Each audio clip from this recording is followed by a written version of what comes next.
अस्सलाम वालेकुम, welcome to my YouTube channel cooking with Fasiha Rizwan. आज आपके लिए बहुत मज़ेदार से मार्केट स्टाइल ज़ीरा बिस्किट्स की रेसिपी लेके आई हूँ, जिनको हम बग़ैर अवन के और अवन में दोनों तरीक़ों से बनाना आपको सिखाएंगे। इंशाल्लाह ताला रेसिपी आपको बहुत पसंद आएगी और आज के बाद आप ज़ीरा बिस्किट्स मार्केट से लाना छोड़ देंगे, क्योंकि घर पे बनाना इनको नहायत ही आसान है। तो आइए बिस्मिल्लाह करते हैं। सबसे पहले जी पैन रख लिया चूल्हे पे। 1 टेबलस्पून मैंने डाल दिया है इसके अंदर साबुत सफ़ेद ज़ीरा। ज़ीरा को हमें ड्राई रोस्ट करना है, मुसलसल हिलाते हुए। तेज़ आंच पे नहीं पकाना, हल्की आंच पे पकाएंगे और हल्का सा कलर आने तक इसको हम ड्राई रोस्ट करेंगे। तेज़ आंच पे पकाएंगे तो ये जलना शुरू हो जाएगा और बिस्किट्स के अंदर अच्छा फ्लेवर नहीं आएगा। मुसलसल हिलाते हुए मैंने जी इनको फ्राई कर लिया है ज़ीरे को। प्यारा सा कलर आ गया है गोल्डन सा। इसको अब चूल्हे से हम उतार लेंगे और अच्छी तरह से इसको ठंडा कर लेंगे। ज़ीरे को ठंडा करने के बाद मैंने बटर पेपर के ऊपर डाल दिया है और हल्के हाथों से हम बेलने की मदद से इसको थोड़ा सा क्रश कर लेंगे। बहुत बारीक नहीं करना है, बस हल्का सा इसको हमें तोड़ लेना है। तोड़ने के बाद अब हम इसको किसी बर्तन में निकाल लेते हैं। बस छोटे से बोल में मैं इसको निकाल लूँगी। सारा हमें डाल लेना है जी इस बोल के अंदर।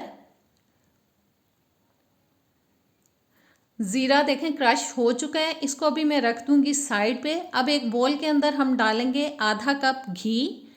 मैं इसको घी में बना रही हूँ, आप चाहें तो बटर में भी बना सकते हैं, लेकिन मैं घी में बनाना इसलिए बता रही हूँ क्योंकि घी जो है वो तकरीबन हर घर में मौजूद होता है। बटर जो है वो हर टाइम घर में मौजूद नहीं होता, तो इजी तरीका बता रही हूँ ताकि हर कोई आसानी से इसको बना सके। 2 टेबलस्पून में डाल रही हूँ इसके अंदर पिसी हुई चीनी। अब इन दोनों चीज़ों को हमें अच्छी तरह से 3 से 4 मिनट तक तकरीबन फेंट लेना है, अच्छे से बीट करना है, ताकि इसका जो टेक्सचर है ना बिल्कुल वाइट और फ्लफ़ी सा हो जाए। आप इलेक्ट्रिक बीटर से भी ये काम कर सकते हैं, लेकिन मैं हैंड विस्क से कर रही हूँ। और देखें कितना ज़बरदस्त फ्लफ़ी सा टेक्सचर इसके अंदर आ चुका है, बिल्कुल वाइट कलर हो चुका है इसका। विस्क को रख देंगे साइड पे। अब डालेंगे इसके अंदर हम 1 कप तक मैदा। 1/4 कप मैंने ले लिया है जी व्हीट फ्लावर, यानी कि गंदम का आटा। जी हाँ, वही आटा जिसकी हम रोटी बना के खाते हैं।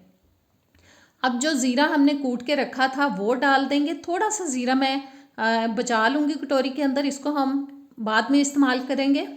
1 टेबलस्पून मैंगो फ्लेवर मैंने कस्टर्ड पाउडर डाल दिया। इसका बहुत अच्छा फ्लेवर आता है और इससे कलर भी बहुत अच्छा आता है, लेकिन ये ऑप्शनल है। 1 टीस्पून मैंने नमक डाल दिया है। 1 टीस्पून मैंने डाल दिया है जी इसके अंदर बेकिंग पाउडर। सारी चीज़ें डाल देने के बाद अब हल्के हाथों से हम सब चीज़ों को अच्छी तरह से मिक्स करेंगे।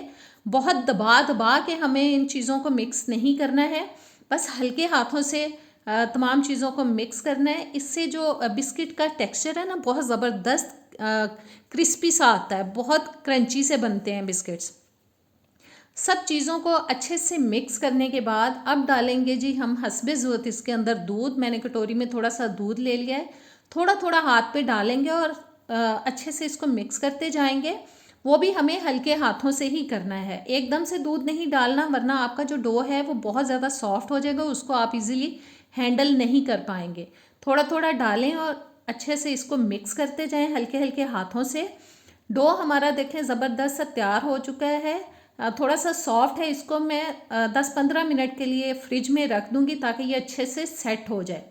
मैंने एक मोल्ड ले लिया है, उसके अंदर भी बटर पेपर लगा लिया है और एक बड़े ट्रे के अंदर भी बटर पेपर लगा लिया है। बड़ा ट्रे मैं अवन में बेक करूँगी, मोल्ड जो है उसको मैं कढ़ाई में बेक करूँगी। और डो मैंने निकाल लिया, तकरीबन 15 मिनट के लिए मैंने फ्रिज में इसको रख दिया था, रेस्ट दिया है। हाथों से थोड़ा सा इसको इस तरह से प्रेस करते हुए हम थोड़ा सा फैलाएंगे। मैंने बटर पेपर नीचे इसलिए बिछा लिया है कि शेल्फ से उठाना ज़रा बिस्किट को थोड़ा मुश्किल हो जाएगा, बटर पेपर से इजीली हम इसको उठा सकते हैं। जो बटर पेपर है वो थोड़ा हिलना शुरू हो जाता है, तो एक हाथ से उसको थोड़ा आप पकड़ लीजिए और एक हाथ से उसको बेलते जाइए। बेलने के बाद मैं इसके ऊपर जो थोड़ा सा ज़ीरा मैंने बचा लिया था वो डाल रही हूँ। अब बेलने को दोबारा पकड़ लिया है मैंने और हल्के हल्के से इसको हल्के हाथों से प्रेस करते हुए 2-3 दफ़ा इसको बेल देंगे इस तरह से, ताकि जो ज़ीरा है अच्छी तरह से ऊपर चिपक जाए और जब हम इसको बेक करें तो ये उतरे नहीं ऊपर से। मैंने डो को बहुत ज़्यादा पतला नहीं बेला है, हल्का सा मैंने इसको मोटा रखा है। अब एक कटर की मदद से हम बिस्किट्स को काट लेंगे। आप जो भी शेप चाहें, जो पसंद हो आपको,